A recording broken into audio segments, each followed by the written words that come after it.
Okay, so here we are on Parliament Hill with Dusty. We are at an anti-lockdown protest organized by the Ottawa Gatineau Freedom Club, which is happening every Saturday, gathering at 10 a.m. and marching at 12 noon. So, Dusty, what brings you out here today? I'm out here because the world has gone completely mental. We have a virus that is 99.95% survivable for everybody under the age of 70, not even accounting for comorbidities, which they're not putting into that statistic. And they're shutting down businesses. People are losing their livelihoods, the things that they worked their entire lives for. They're masking small children, causing it's psychological abuse. They're depriving them of relationships, things that they need developmentally to become competent people. Depriving children of education, which is going to make us stupid, which is actually a national security threat in about 15 to 20 years, which they're not considering. They're bullying people into wearing masks, trying not to give them service, even if they're exempt. The masks are not healthy. Common sense is out the window. They don't even think that it's healthy to breathe the fresh air. You've got people masking their 2-year-olds walking down the street, and I'm sick of it, and I'm not going to be quiet. Okay, cool. What would you say to the people that say that we need to listen to the expert, we need to follow the science? Who the hell are you to question the authority of the public health? Absolutely, that is a great question. You should listen to medical experts and follow the science, and not just the ones who are on the payroll of the government and people who have admitted publicly to having an agenda to do their little great reset. It's not a conspiracy theory because they actually say it on video. Trudeau says it on video. The book is out there still on Amazon if you want to read what their plan is. They have an agenda that is not actually public health. It is a euphemism. Public health is a euphemism for governmental interests. And if you want to listen to scientists and medical experts, you have to consider all sides. Don't just listen to the people who don't even make sense. 1 month telling you masks don't work, the next month saying they do work. They won't compare the COVID curves region to region. We actually have controls. You want to talk science? We have regions that work as a control in our big global experiment. Places that didn't do the masks and didn't lock down. And the COVID, the seasonal virus, follows the same curve as it does in places that did all these lockdowns. But you know what they don't have there? People out of business and committing suicide and overdosing on opioids. So yeah, listen to the science. These people that they're saying don't listen to them because they don't know what they're talking about, they have more degrees than you do. A lot of them are they're trying to kick them out of universities. These are actual experts. And they don't want you to hear these experts because it doesn't go along with their agenda. So this is not actually coming from my opinion. I spent months researching this before I decided that something was wrong. You know, your spidey sense, your horse sense goes off, you sense there's something wrong, and then you do your research, and once you've got enough data, then you fight back. I agree with you completely on that. And what would you say is the way to reach people? Because, you know, this has become a very polarized issue. You know, people have chosen their sides. Most of them are on the same side that they were on 6 months ago. And the people that have fallen into the camp of, you know, let's just trust the government and do what the government says until it's safe to go back to normal, tend to remain in that camp. How do you reach those people? Normal. That's a good one. Yeah. So basically, I don't worry about it at this point. One thing I've discovered, you don't really change people, and everybody has free will. I don't want to be a manipulator. You know, that's what they're doing. This is mass manipulation of people using fear and everything else. I don't want to manipulate them and try to force them to think something other than what they think. I'll present them the facts. And you know what happens actually? You've got the silent people who are scared and think that they're all alone.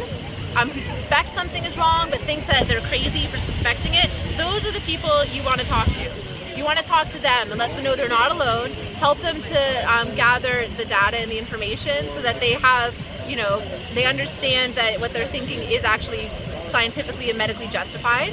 I worry about those people. They need to wake up. It's like Pastor Arthur Pawlowski said, you know, the lions must never cower before the hyenas. So we gather the lions, and we take a stand, and then some people, when they see the numbers, that will make them start to question. But until we have numbers, people who are natural born followers are not going to listen. Okay, cool. Thank you for that. So yeah, one of the things I'm trying to do is just sort of put a face to anti-lockdown protesters, because there's stereotypes about anti-maskers, anti-vaxxers. We're told in the media constantly that misinformation is dangerous. Now they've started referring to an anti-science movement that is killing people, literally. Scientific America said the anti-science movement is going global and killing thousands. It sure is. Yeah. How ironic. Yeah. And so what would you say to people who have these stereotypes about anti-lockdown protesters? Yeah, absolutely. We're not scared of science. Most of us have done so much research and listened to so many different experts. It's ridiculous. Like, I did a course on data and statistics a couple years ago, which is part of how I started to get ticked off about all this. Well, I would just say do your own research, or listen to some of the people who have done lots of research. Whatever, if you're too lazy to do that or just not interested. Pardon me, don't mean to be insulting. Yeah, I would just say look at the science. Like, is there any particular scientists or medical experts that you would recommend checking out? Oh my gosh, no, we should maybe post it in the links, because I've got a huge amount of links and stuff like that I've looked at. Health Canada Alliance, is that what it's called? Canada Health Alliance has a lot of links. Who else does? You can also Google. I don't know, we'll put it down later. Okay, so yeah, I can put in the video description some of these links. Some of my data I got from the CDC and Public Health Ontario. Like, Public Health Ontario is where I got the stat that 99.95% of people who get COVID under 70 survive it, not accounting for comorbidities. I didn't get that from no, these aren't fringe sources. Yeah. That was Public Health Ontario, and then the CDC is where I got the data that everybody who has seasonal flu symptoms, they count it towards COVID.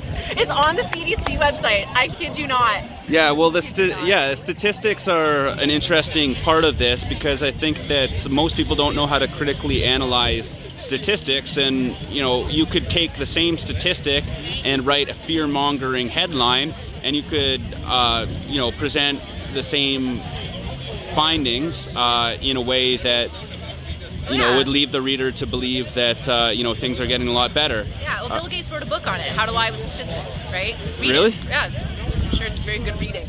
Yeah, it's part of what you learn when you study data and statistics. Here, I'll say another thing, even though I talked too much already.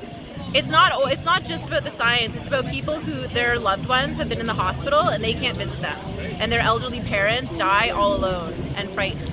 And children, they're watching their children be depressed and sad and alone, and they're losing their businesses, and there's domestic violence, and it's not actually a political movement, it's a life movement. Like, people, I'm a very strong Christian. I want to be able to go back to church. I don't know why they're all being so quiet and weird in Canada, but whatever. Okay, well, this is an element that I'd really like to talk about, actually.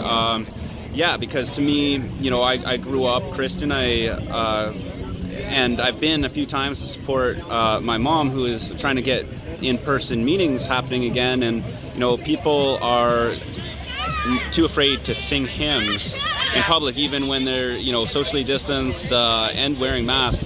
They're still afraid to sing hymns. They're just humming along, and this brought back a lot of memories of my childhood. And it seems like the only in-person services that are being held now are funerals, and that's very sad to me. So what do you feel about the freedom to worship, the freedom to gather together, and of course, and the response or lack of response from Christians in responding to all of this? The lack of response is brutal, to be honest with you, and I'll tell you why. Because COVID spreads just person to person, just like any other seasonal virus, right? We have Costco and these big box stores that people are going to, and they don't even think about the fact that the mask is barely affixed and everybody's breathing in the virus. They'll have that place at 25-50% capacity, and now we have a government saying that only 10 people. Yeah. Sorry. And we have a government saying that they've changed the rules, and now only 10 people can gather for a religious service, no matter what the size of the building is. It shows you that there is actually some antagonism towards the church itself. Absolutely. At this point, I mean, after they put Pastor James Coates in jail, you know, I think 34 days in maximum security prison, and the church said nothing.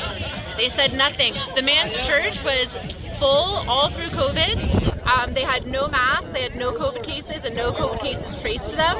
And he was imprisoned for 34 days in maximum security prison. And people are not waking up that this is not normal. Now they basically turned his church into a military camp, and the place it's basically been stolen. It's private property, and the church is meeting underground. They have no COVID cases. They've never spread COVID to the community. This is not public health. This is honestly, like, as a Christian, which is, you know, everybody watching might not be, but this is a spiritual battle. Our government hates the church, and I'm afraid they're going to wake up when it's too late. But if all the leaders stood up now and told their people they can come and gather, then those who were courageous would come and they would worship normally, and the others would gradually lose their fear, because courage is contagious. I agree with that, yeah. Sadly, it seems that a lot of Christians have bought into the fear, and I've brought this up with Christians who have not understood the importance of standing in solidarity with Christians, and I will say other religious minorities as well. For example, the Orthodox Jews in Montreal. They should all be free to worship and gather. It is in our Charter of Rights and Freedoms. Okay. Last question. What does freedom mean to you? Freedom to me is being able to do the right thing according to my own conscience, and not having somebody else try to tell me I cannot do that which I know is right for society, for my loved ones, and for myself, and before God. Nobody except God tells me what is right. Nobody owns my conscience. Nobody owns my person. Nobody owns my decisions. This is not a matter of politics. This is about humanity. And the government does not make us human or give us our humanity. Thank you very much for your time, Dusty. No worries.